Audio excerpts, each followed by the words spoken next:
this is going to be a fucking wild thing to say, but hear me out on this thought. This is a thought that I've had recently that I've used to explain Bitcoin to family and friends. I think of Bitcoin. I like the phrase that I tweeted not too long ago, is that Bitcoin can change the world because the world cannot change Bitcoin.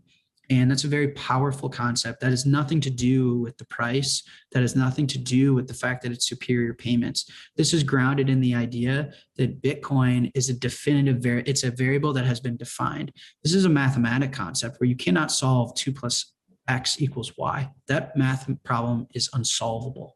But if you define Y as 4, we can spend time resolving of X. And the way I like to think about it is, you know the phrase, are you familiar with the only promise with life is death? Are you familiar with this concept? Mm-hmm. That's it.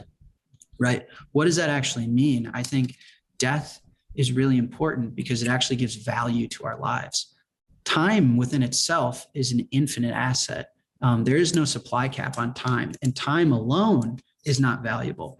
And if our lives had unlimited time, it's unclear how valuable our lives would be. I wouldn't have to go to the gym today. I wouldn't have to get married. I wouldn't have to reproduce.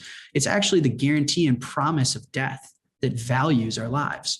And the way I like to think about Bitcoin is one giant big bang of a promise. It's the first monetary promise that's ever existed in the universe. And so in the same way that death allows us to value our lives, I think Bitcoin allows us to value the monetary energy in the universe. It's the first defined. Money has forever been 2 plus X equals Y, right? It's impossible to value the monetary energy that exists in the universe because there's never been this concept of death. There's never been a finite resource that encompasses the monetary energy, that encompasses the time that we spend alive.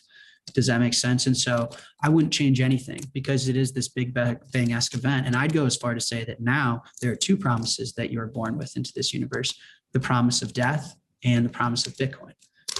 And think about like the way society is able to optimize around these promises and the way that you're able to optimize around unsolved variables in a math equation.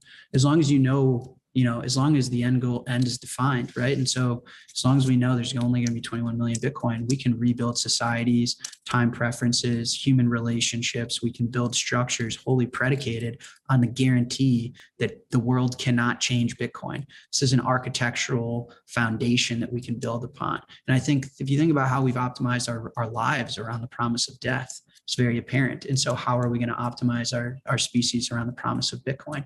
So I like to think of it that way. And I have no desire to change Bitcoin because I think that in essence it's bigger than price. It's bigger than payments. It's like a foundational architectural block that our species can build upon within the universe. And if death values our lives, I think Bitcoin values the monetary energy that exists.